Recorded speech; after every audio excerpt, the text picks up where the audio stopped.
My guest today is helping young people understand more about who they are, where they're going, and how they can get there to live a life of purpose, direction, and feeling of success. All ingredients to feeling happy.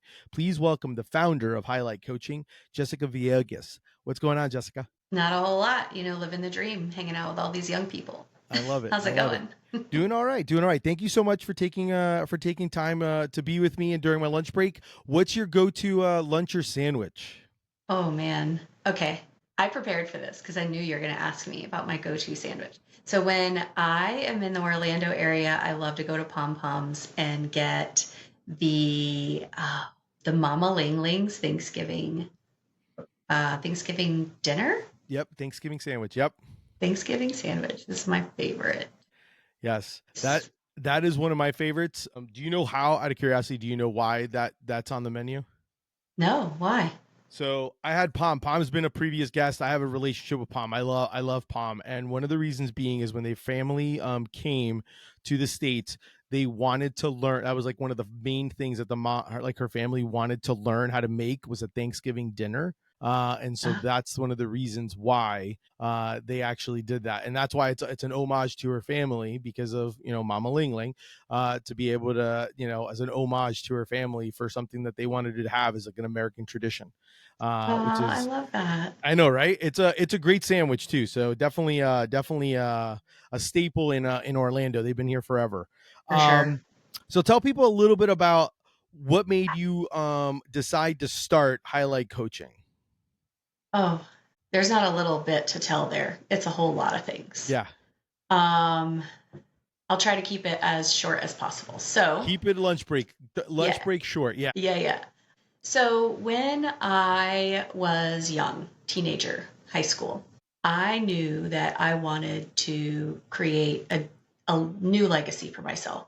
I'd come from a family that did not create a good legacy for themselves. There was a lot of poor choice making. My dad, when I was a freshman in high school, went to prison. My mom went to drug rehab. And by the time I graduated high school, I had moved 27 times. So throughout high school, I I didn't know how to achieve anything. Like all I knew was what was provided to me, which was not a successful template. And, you know, graduating high school, going into college, doing all of that, I had to figure it all out for myself. I graduated from UCF with 365 college credits and a bachelor's degree. So if you can imagine, that's a lot of changing majors, really getting to know myself. It cost a lot of money, a lot of Right. frustration, a lot of time. Although I am a lifelong learner, that was quite a long time to be in college. And then I moved into the corporate space, doing hospitality for 13 years, and then supply chain management for 7 years. And what I saw a lot of in the corporate space was young people who were very similar to me, young people who were coming from all walks of life, not connected with who they were, where they wanted to go, how they could get there. Some of them come from affluence and others, similar backgrounds to mine. So I was a little perplexed as to, how we could be so similar. And I did a lot of root cause analysis when I worked in supply chain. That was just like part of the conversation is why are things not moving as efficiently and effectively as they could be? And what is the root cause? And how can we fix the root cause to fix the bottom line? And as I was, using those skills, I started thinking about young people. And then I started thinking about how I impact young people in this, in my leadership style. And then I started just kind of connecting my younger self with these kids who, again, came from all walks of life. And what was the root cause of that? What did I need when I was a teenager? And what could they have used to then be able to be better aligned with where they were going as they're fresh out of college? Pre-med students working in logistics. That's a big one, right? Like Yeah. 75% of kids who graduate college, they don't even work in their field of study. That's a big one. How can we I'm one prevent of some them. of this? Yeah, right? So like how can we prevent some of this? And root cause analysis, going back to what I saw working really well in the corporate space and what works really well for humans, I created this program. And the program really spawned during the height of the pandemic when youth mental health was really hitting the headlines. And yeah, I just started like lining up some thoughts, and Hi-Lite was born. I started doing it solo, did that for about a year and a half. And then here we are almost 4 years into it, and we're around 15 to 17 coaches nationwide. That's amazing. No, Yep.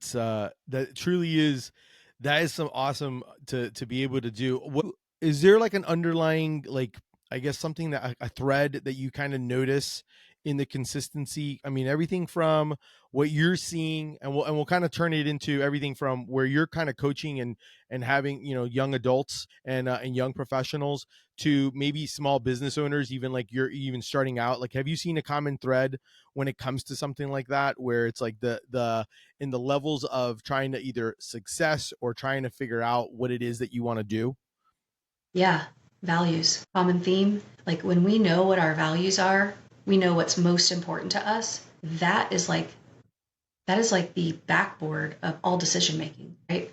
When you think about big challenges that come your way, big things that you really aren't sure which way to go. Maybe you're on the fence, maybe you're 60%, maybe you're 40%, I'm not really sure. And then a lot of us, what we do is we turn to like social media, we're Googling, what would you do? What would they do? But they aren't you, and you don't know what their values are. And a lot of us will make decisions based on external influence or pressure. And we have a tendency to move away from intrinsically what we know is important to us. So then we make decisions based on all of those external things. And we hit 30, 40, 50 years old and we're like, how did I get here? Well, probably because there was something you weren't listening to a long time ago. And I think that that's one of the biggest things with young people is helping them connect with their values and helping them learn how to leverage those values in everyday decision making. Yeah, no, I think that's phenomenal advice. So I met Jessica. We both had the honor a few years ago to be on, and I know she's done it numerous times. She did it recently this year for the UCF Alumni Networking Night, and I got introduced. I was part of a panel, and I absolutely loved her message when I started following her, and I've been following her since. And it was just something that I knew I kind of wanted to chat with her more, and I thought she'd be a great guest because there's so many underlining things that you, even though you're teaching, which is great because you're teaching in the beginning, things that I wish I knew, like you said, things that I wish I knew, or at least have now known because of all these years. But it's like, obviously, if I can get a shortcut, that would make a heck of a Mm-hmm. life, like a Mm-hmm. heck of a lot easier. Mm-hmm. So I thought you'd be great to Exactly. chat with. And I kind of want to talk about one of the things I saw recently you posted about success. And you mentioned recently that success feels like betrayal and leaving your old self behind, tied to your past and expectations. And I kind of wanted to talk a little bit more about that because I sometimes think it. And well, I'll let you answer this, and then I'm going to ask you a question about it because I'm kind of curious on your thoughts on that idea of success. So it feels like betrayal, like that. Like, Yeah. well, for me, from where I come Yeah. from, like Section 8 housing, food stamps, lots of trauma, lots of abuse, lots of uh, the opposite of encouragement, discouragement, going to college, starting my own business, getting married, having kids, not having a, a stressful, toxic lifestyle. I was told by my family that I thought I was better than them because I didn't pursue that lifestyle. Leaving my small town, I'm from Beaufort, South Carolina, it's very small. Like leaving my small town behind, leaving behind a lot of the roots and the values that I was taught as a child, which weren't good, and becoming my own person and creating my own legacy, it definitely feels like betrayal Yeah. because I'm like renewing myself with every accomplishment, with every like goal that I achieve. I'm becoming a new version of myself, and it requires me to leave old Jessica behind. And I don't know, it just it's a turbulence within you to be successful. And I'm not like wildly successful in all the ways that some people might define success. I'm successful in my own way of definition, Yeah. but it does feel like betrayal because I'm not the 10 years ago Jessica, and I'm not the 5 years ago Jessica. And I'm definitely not the 15-year-old Jessica. Yeah. And I mean, and it's, if you think about it, especially from, and like in listening to your story, like the fact of wanting to do, I mean, a lot of times that can just kind of, it's almost like drown you, you know, like the idea of the values, you can almost drown in that and be like, well, this is where I'm at, this is what I'm supposed to be, type of thing. And it takes a lot of courage, just like, you know, same idea in a small scale, like starting a business or starting something, like takes a lot of courage to be able to kind of be like, no, I do deserve this. And I think it's almost like, I kind of, and this is kind of where I was kind of curious of when we're talking, because as you started talking and mentioning that, I kind of felt like success and failure, it's almost, obviously it's a coin, you can go one way or the other, but there's also like that fear. There is fear on both sides. Like there's fear of Yeah. people, like what if I do succeed and they don't, there's fear in that aspect, which is just as Yeah. sometimes as crippling as what if I fail and I don't do anything. So then you're kind of Hmm. stuck in that spot where you're like, I don't know what to do or where to go, which direction to go, or, you know, or like, oh, like why can't I feel like I want to succeed? You know what I mean? Like everyone should have that, want to have that feeling, but it's sometimes sometimes it's a mental roadblock. And what you're saying, like a value that you're kind of like having, like I do have that value, I do deserve these things, Yeah. to be able to have those. Yeah. But I mean, like to your point, you either level up or you stay the same. If you stay the same, you get to keep what you have, right? But if you level up, you're going to have to let some things go. And that's Yeah. going to look like habits. It's going to look like people, right? The same people that were cheering me on when I started my business are not the same people cheering me on now. The Amen. same people who were cheering me on 15 years ago are not the same people in my corner now. Yeah. We have to be willing to let those things go as we pursue our dreams, and that's scary. And Mm-hmm. it definitely feels like we're betraying a piece of ourselves. Yeah. You also said something that I really love, that success doesn't care if you feel like it. Success only exists for people putting in the work. And it's so true, Yeah. because it's very easy to talk it and very easy to say you want it, but and it kind of goes to something else that you talked about, which we'll get to as well, that I love about like the motivation and Hmm. having the conviction and, you know, to want to do those things. So I mean, I think that's kind of the battle that I think we all kind of deal with sometimes, Yeah. when it comes to those things in life. Yeah. Yeah. Like it doesn't. Success only exists for the person who's going to get up and work hard for it that day. I mean, when you look at like the psychology behind sports and what makes people so great, they're great because they get up and they do what's required. They show up at the gym first. They're doing things in the dead of the night when everybody else is sleeping. They're doing things that the other 99% aren't willing to do. And and that right there is what sets you apart. That's the differentiator in anything. It could be anything. It could be making sandwich t-shirts, it could be coaching kids, it could be being like teacher of the year or Steve Jobs, right? Those types of people are willing to go above and beyond. They're willing to like take the path less traveled.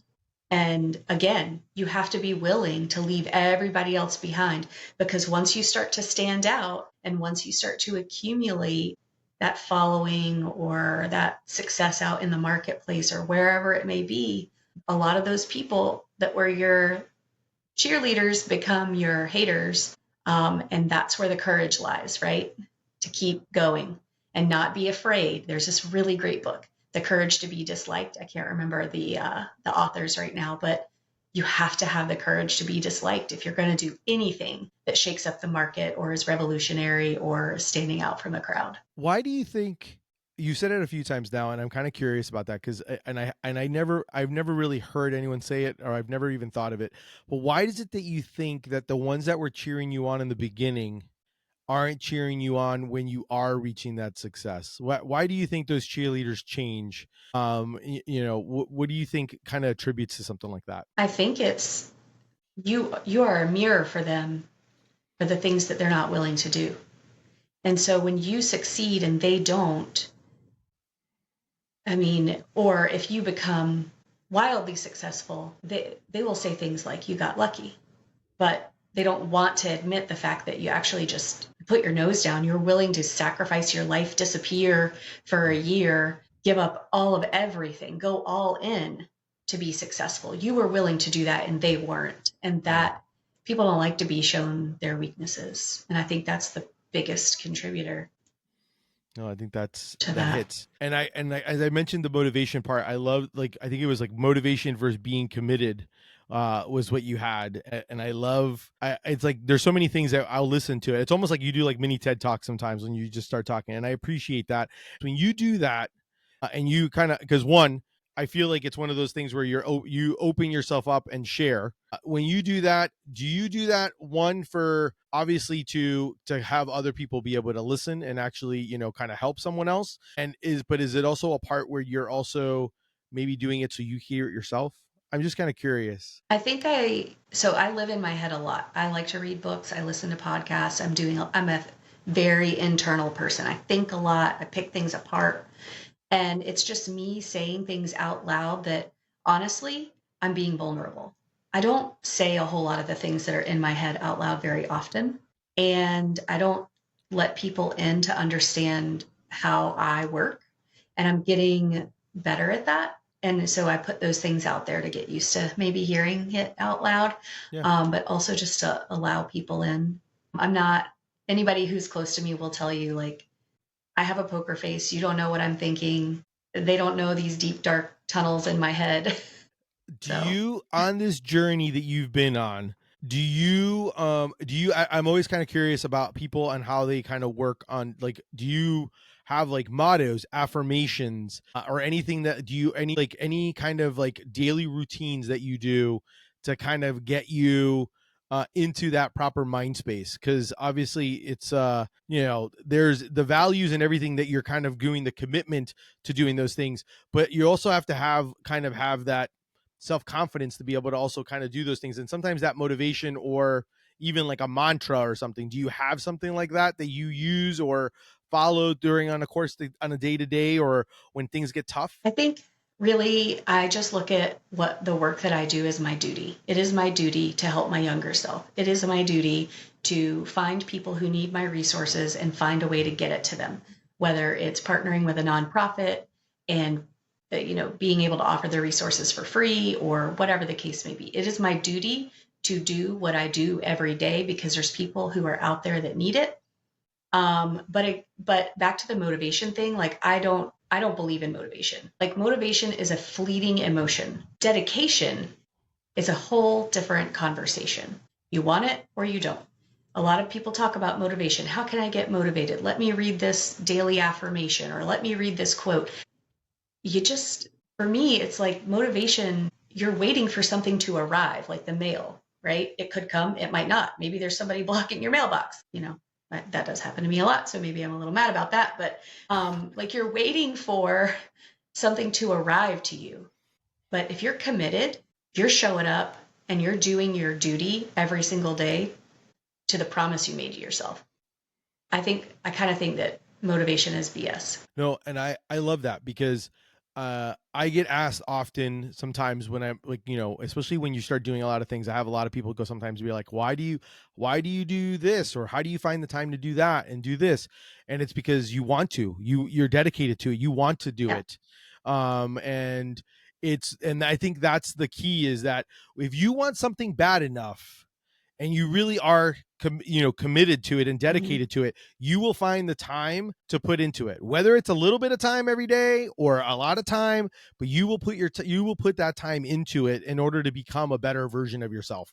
and Yes. and at the same time, I tell people, I'm like, it's not like I mean, even if you spend, I've heard many people talk about this, even if you spend 20 minutes on a skill every single day, by the end of the year, you know how much you've already now amassed so much more experience than Yep. so many people. And so a lot of times, and that's one of the reasons why I started the podcast, was because I wanted to hopefully have people hear it from other people, see different, like, it doesn't matter what the hell, how crazy the idea could be. You're not that your idea is crazy, but mine, obviously, in the beginning, I used to tell people like, hey, it's a weird sandwich brand.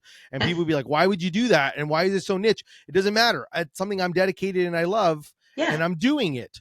And like, but you got to put the time into it in order to make it work. Yeah, and you do an amazing job. This is like the coolest Thanks. concept. I love it. Thanks.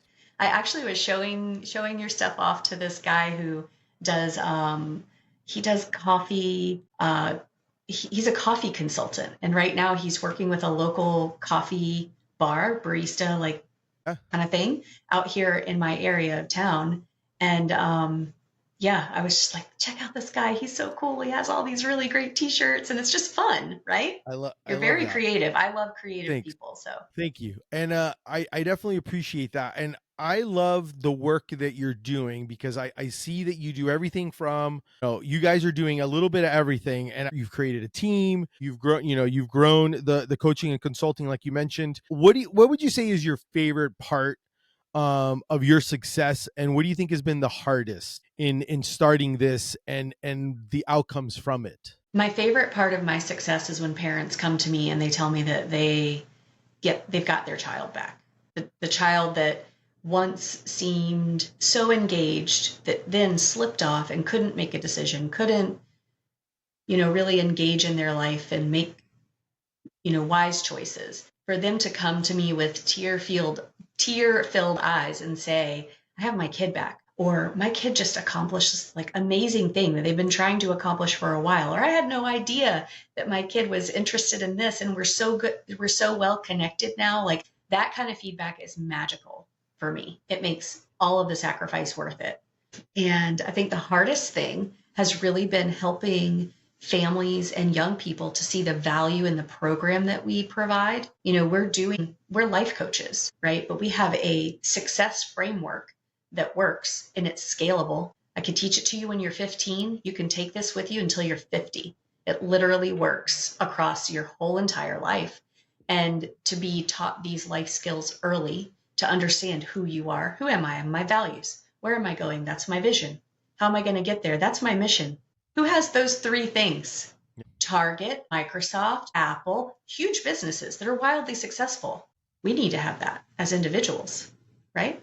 It needs to Yeah. become a staple of our life. So, like, it's been the hardest thing selling that value, but now that we have, it's just being really bought into your concept as a business owner. If you Yeah. believe in it and you're passionate about it, everybody else will too.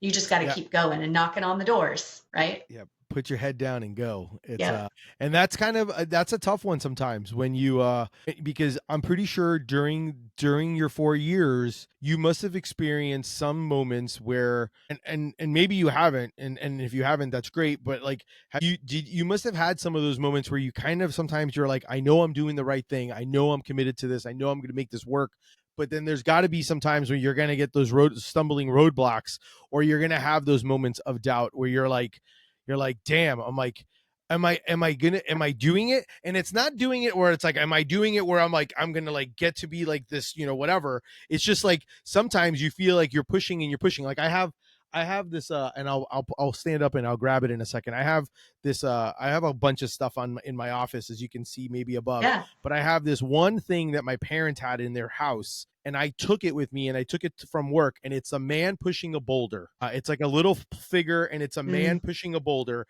and I kept it. And the reason I kept it, and it's funny because I'm getting emotional as I think about it now, because as you were saying that, I looked up and I saw it. Because to me, that sometimes it's like that aspect of that. It's amazing that difference of like you not giving up and not that extra push that you could have done if you would have just dedicated more time to it, or at least pushed a little bit more, and you would have Mm-hmm. gotten to where you needed to then just giving up and failing. Mm-hmm. And sometimes it's like a very minute, it's sometimes minute, the difference of Mm-hmm. failure from success to failure. And so I it's that's the toughest part, I think. And I can only imagine, based on your on kind of like what you've created, your framework, on being able to give folks that confidence to be able to want to continue to do that and say, yes, I'm on the right path, I just need to continue on it. That whole put your head down and go thing. Yep. Having faith and being fully bought in. And like you said, I've seen this image before. The boulder is just like Yeah. inches from the top, right? And you can't see over it. All you can do is keep pushing. And like the average business owner quits 6 months too soon, right? Like you can't expect to go into anything. Anything in life that's important is not going to be easy. It's not going to be quick. Those things that are important in life, they're going to take work. That's relationships, it's marriage, it's parenting, it's business ownership. Because if any of that was easy, everybody would be doing it and then no one would be successful, right? Because it would Yeah. just be like a standard, be like breathing, Mm-hmm. right? Oh, I love that. I love that. So, talk a little bit about some of the things. I know you guys do. You do some group coaching. I know you do individual one-on-one coaching as well. And I know that obviously you guys do things for in a larger scale. I've seen some of the things that you've done, like at the YMCA's and things like that, like a larger scale type things. Can can you talk a little bit about that and kind of how it kind of started? Like you kind of like developed what you were at, and then from there kind of grew the message and then kind of kept growing it that way. Yeah, absolutely. Like when I started out, it was just me, and I was actually still working in transportation. I was just doing this on the side. I had a couple private clients, and then um, as things started to gain momentum and some things started happening in the community with teen mental health, I just quit my job one day, literally January 3rd, 2022, 2021. I can't even remember, two years and some months ago. And then other people started seeing what I was doing and asking if they could join my team. And I was like, okay, sure. I'm not hiring. I don't know what this means, but let's try it. I'm a very like croissant shaped business. I let things Okay. flow in. I'm going to entertain things versus like Yeah. that. Rather than saying no, you're going to entertain it. Yeah, the donut, like we're closed off. My ideas only. I took other ideas and now we have a team. But I started with just private coaching. And then Bob, one of my key coaches, he was like, oh, yeah, we could try piloting this group idea. So we piloted this group idea and that took off. One, it's more cost, it's more affordable for families. But two, there's like that social emotional learning aspect where like if you and we shared our values at the table and then I'm like, actually I never thought about it that way before, right? There's something that happens in a group environment for learning, Yeah. especially for teenagers. They really need to understand they're not in it alone. So yeah, we do one-on-one coaching, we do the group programs, we also do like workshops. So we go and we will like workshop with businesses that hire young people, schools that educate young people, parent workshops. We collaborate with a lot of other businesses that work in the education space. I do keynote speaking, so like we've done some pretty large events around that. And then we can break out and do workshops outside of the keynote because I've got a sizable team. We can all just like teach what we inspired from the stage with. We can go and then teach it in workshop styles. But yeah, we do a lot of different things. And then I also do consulting with parents and we offer parent coaching. And we're going to roll out some virtual programs pretty soon. That's awesome. Yeah. That's really cool. I love that. I think that's kind of the key element to like when it comes to like growth mindset and stuff like that, having that aspect of I tell people it's kind of the idea of like how adaptable are you? How open are you to it versus how closed-minded are you? When you're closed-minded, your things aren't going to flow. Yep. Sometimes you may have an idea when you start a business and like in general things where you're like, this is what I want to do. And then you're closed minded and it's like you're very Mm-hmm. tunnel focused Yeah. and you don't look at what else can come from it, or you don't like you're not adaptable. And then what ends up happening is then it does become where it's like, oh well, if I would have been more open and I could have seen maybe my business flows a different way, or maybe I should be doing something different in the same, and who knows, maybe it's the same realm. Like I think back to like obviously I have a daughter who's a sooner or later will be needing to figure out what she needs to, she's in that phase now Mm-hmm. where going to, about thinking of college and things like that. What do I want to be when I grow up? And obviously as a parent, and I'm one of those where I'm trying to teach her in the aspect of, hey, I studied marketing, but I didn't do marketing as my job. I do HR as a corporate job, and it's not what I like it, but that's not what I wanted, and the funny part is when you said that 75% don't actually do what they studied. I also know that because I used to be a telecounselor and I used to do walking tours at UCF, and I remember hearing, and I think the number maybe even has gone up even more, people that when they go and apply for college, they like, you start off with one major and they usually average about five major changes during their college career, which Yeah. I could see that if you don't know what you want, don't know what you like, or don't know where you're going, you then get influenced by others. Like, oh, that sounds kind of cool. I think I'd like that. And then you get into it, and then all of a sudden you're like, oh, I don't really like that. I want to go do something else. and then you're like ping ponging, and then Mhm. at the end you're like, well, I got to settle on something because I want to get out of college, so I have that Yep. diploma so I can get a job. Look, I got it Yeah. finally. Yeah. Yeah. No, I totally get it. I mean, granted, I tell my daughter now at least will jokingly tell me, and that's the one reason, one of the things I at least can, I'm very happy about is my daughter at least goes, well, you are using your marketing degree because you're using it for your business. And I This is said, true. yes. I'm like, yes, but it took me to have to create it. And I took way longer than I should have to be able to do that. But it was because I was committed to basically going the route of like, I need to make a change. I need to, this is that, like, I need that fulfillment, is really what Mhm. it comes down to. And that's kind of one of the reasons why I even do this podcast, because I want to be able to help, hopefully inspire someone to be able to want to do something, regardless of what it is, whether it's a hobby or whatever, but get off their ass and stop talking about it because I can't Yeah. take it anymore. Action You equals know, results. There is no other way. You have to that is take action. 100% correct. Which is, I absolutely, I love exactly what you're, what I love what you're giving and what you're sharing. That's why when I saw what all the things that you're doing, I was like, man, I'm like, not just young adults need to hear this. I think adults just in general sometimes need a reset, or at least be, you know what, like I need to figure out my values and figure out where I need to go and what I need to do, and how am I going to get there? I got to work it and I got to do it, and go from there. Absolutely. So as a small business, we kind of talked a little bit about this with idea of failure and stuff like that.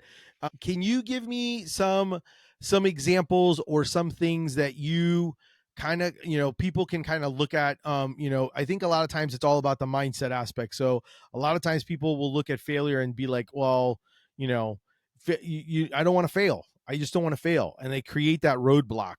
Yeah. And do you have something? I mean, I'm assuming a lot of young adults have that, where they're like, I don't want to fail, I don't want to let anyone down. And it's a lot of it is just not only Hmm. themselves, but just in general, like other, like, I don't want to let my parents down, I don't want to be a loser, I don't want to feel like a loser, even though like Hmm. they're not, but they feel that way.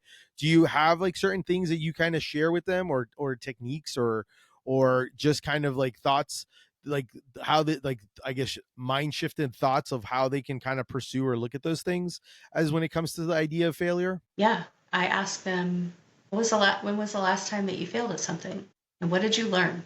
And let's talk about your relationship with failure, right? One thing that we don't always acknowledge is what our relationship is with something that feels so uncomfortable. So maybe the last time you failed, alongside that came a really sharp disappointment lecture from your parents. Or maybe it came along with you getting fired from your job.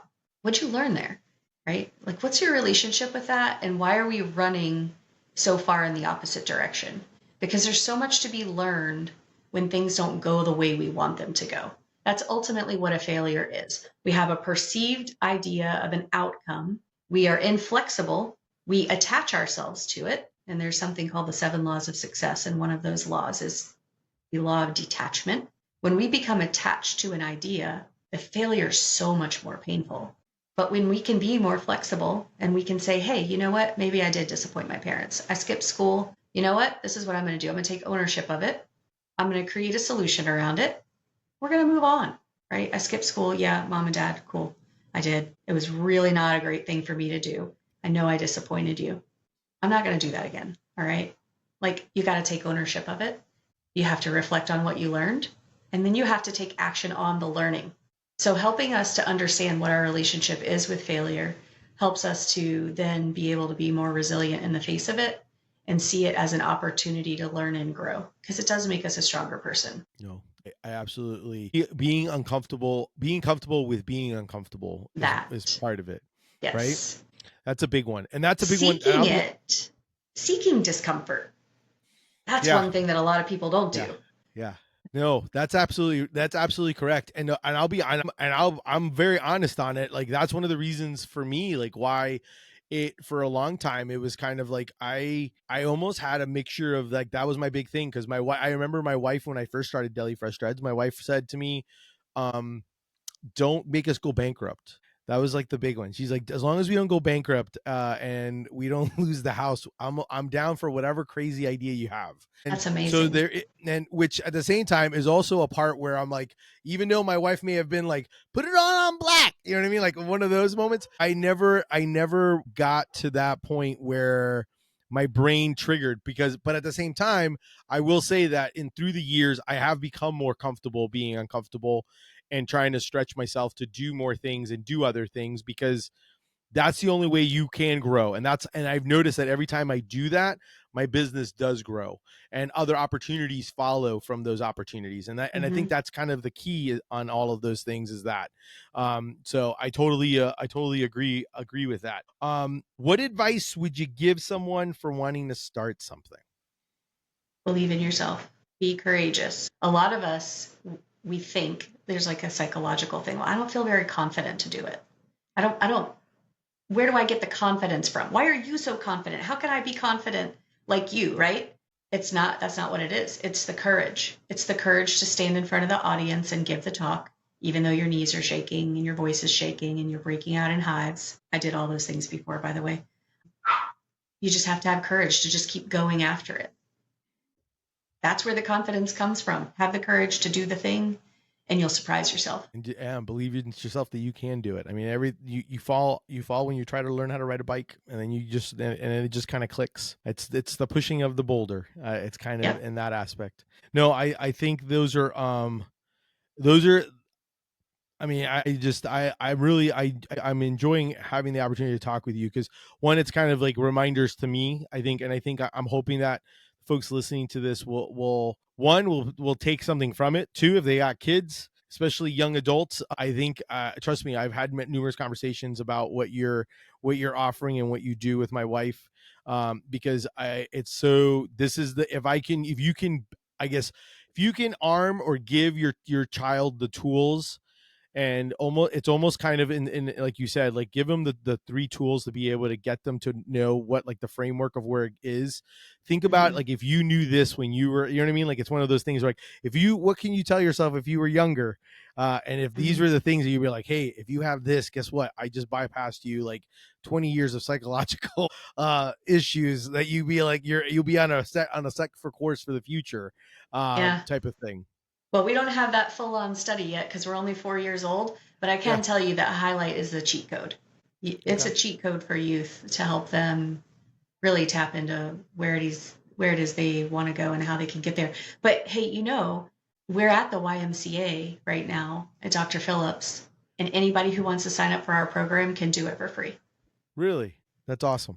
That's awesome. I'm very intrigued to see is like one of the things because I know you mentioned virtual. Is there an idea or possible and you may and this may be something that you do so that and this will be a perfect time if you do have that almost like kind of like online workshops where people can kind of go in and be able to listen to some of these like pay a fee or whatever and also be Yeah. able to kind of do online.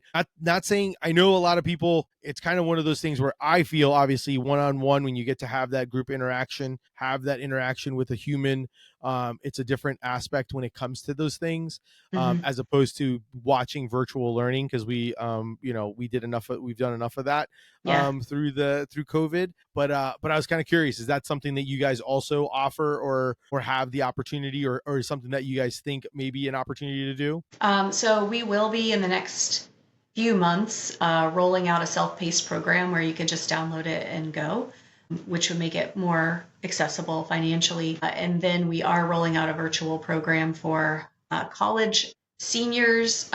school seniors and college freshmen together, to talk about, like it's almost like a Montessori approach, the college freshmen teaching Yeah. the high school seniors and going through the program together. So there will be a lot more offerings coming up very, very soon. That's awesome. If folks wanted to learn more about you and about Hi-Lite Coaching, how would they be able to follow you? Obviously, they'll be in the show notes as well, but give people an idea of like where they can follow you online, on social, and on and all those things. Yeah, sure. I appreciate that.